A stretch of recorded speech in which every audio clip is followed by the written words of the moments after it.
On est chez Flexia Conseil avec, entre autres, Germain et Mélanie. Comment ça va, vous deux? Ça va très bien. Super bien. Ça va bien. On dit à quel point le lieu de travail, c'est important. On est ici depuis un peu moins d'1 an, mais il y a de bonnes vibrations, on va le dire comme ça, tout de suite en entrant, quand on est le moindrement sensible à ça. C'est pas étranger à ce qu'on a créé ici, une ambiance de travail agréable, des gens de l'équipe à qui on dit « Vous n'êtes pas obligé de venir ici, mais on a une bonne machine à café. » Ça, c'est vrai que c'est un bon... C'est des gens invitants. On va expliquer comment la belle aventure a commencé. D'abord, peut-être Germain, comment tout ça a pris forme et vos bagages respectifs, évidemment.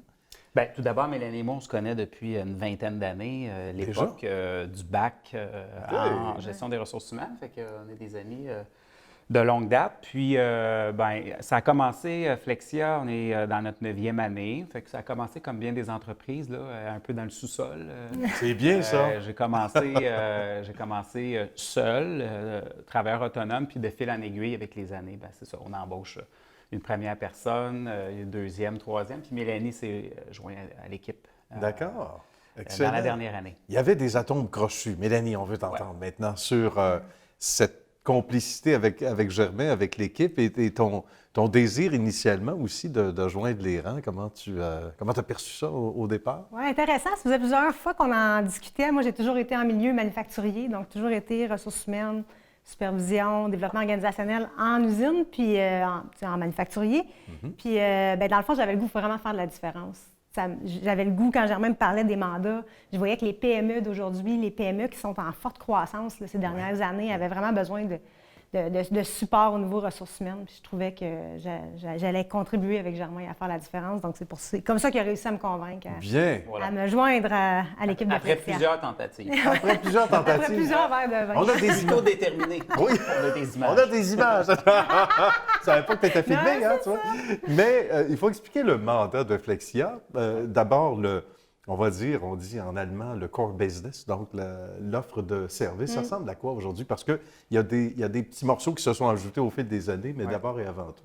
Bien, essentiellement, c'est ça, comme Mélanie a dit, c'est pour répondre vraiment aux besoins des PME. PME, c'est dans la définition, c'est jusqu'à 500 employés dans la pureté. Ouais. Mais disons que la majorité, 80 de nos clients, là, c'est de 2 à peu près 100 employés. Là. C'est plus cette taille-là. Puis, c'est des conseils, formation, coaching en ressources humaines puis en développement organisationnel.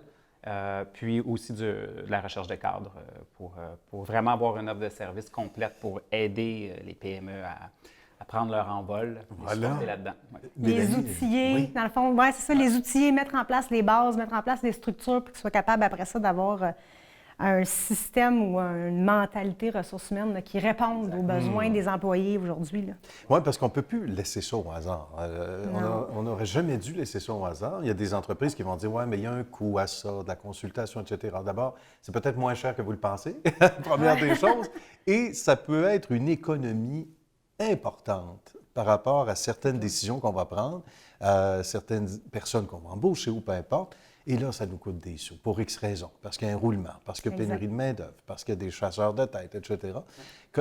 Quels sont les besoins les plus criants, d'abord, Mélanie, dans le contexte actuel là, pour les entreprises? Ça ressemble à quoi le portrait en général? Bien, je pense que c'est de s'assurer que tes employés sont motivés puis mobilisés. Fait que comment je fais avec toutes les générations qu'on a sur le marché du travail, avec les gens qui sont, tu sais, pour qu'ils puissent retenir leurs employés, il faut que les gens soient heureux au travail.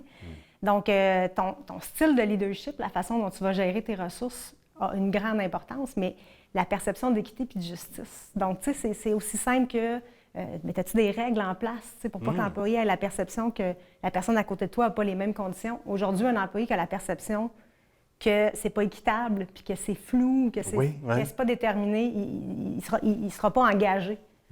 Pour cette raison-là. Donc, c'est pour ça, je pense que le coaching, les structures, leur faire prendre conscience, je pense, à nos propriétaires d'entreprise aujourd'hui, que ça prend ça pour que ton employé ait le goût de venir travailler le matin. Oui, absolument. Germain, un petit point là-dessus.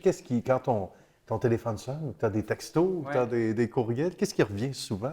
Bien, en fait, nos clients, étant donné qu'on est dans du plutôt 2 à 100, là, souvent, c'est celui qui s'occupe des ressources humaines au début, c'est le président, la présidente. Ça commence comme ça. Donc, puis tu peux pas être bon dans tout. C'est comme dans n'importe quoi. C'est la même chose pour nous autres, évidemment. Fait que Fait que quand on nous appelle, bien c'est ça. C'est parce que pas plus tard qu'hier, c'était ça encore une fois.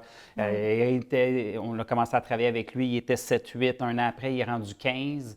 Wow, attends un peu, là, c'est plus compliqué. C'est plus compliqué. Fait que là, c'est le temps des augmentations de salaire, c'est compliqué. Tu sais, fait qu'il nous appelle. Le marché est fou. oui, Il nous appelle, pour exemple, là, pour ce genre de besoin-là. Je vous dirais qu'en ce moment, dans le marché, là, c'est avec, on voit dans l'actualité, c'est sorti dans les derniers jours, l'IPC, etc. Fait que le coût de la vie qui augmente, les salaires qui augmentent, fait que ça met beaucoup de pression sur les dirigeants. Évidemment, on dit que de plus en plus, c'est l'employé qui choisit son employeur. Ça, vous le vivez vraiment. tous les jours. Le télétravail, il faut en parler inévitablement, même si les gens voient ce reportage-là en 2021 ou plus tard.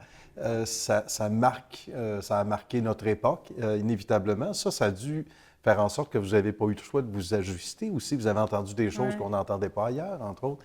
Ça a changé pas mal de choses aussi dans les conseils apportés aux entreprises, Mélanie? C'est étonnant parce que, tu sais, on le sait, la main-d'œuvre, c'était quoi les statistiques? Dernièrement, il y a eu des statistiques qui étaient beaucoup plus que 50 des employés qui disent si moi, mon employeur me demande de revenir à temps plein au travail, je vais changer d'emploi. C'est vrai. Il faut que les entreprises s'ajustent puis qu'ils y pensent, mais après ça, comment dynamiser ton équipe en restant en télétravail? Fait que quelle décision que je prends pour le futur, c'est assez important. Là. Bien, merci beaucoup, les amis. C'était un bonheur. Merci. Mélanie, merci, Germain. Au plaisir de se revoir très bientôt. Et continuez votre beau travail. Merci. Merci. À Merci, bientôt. Nicolas.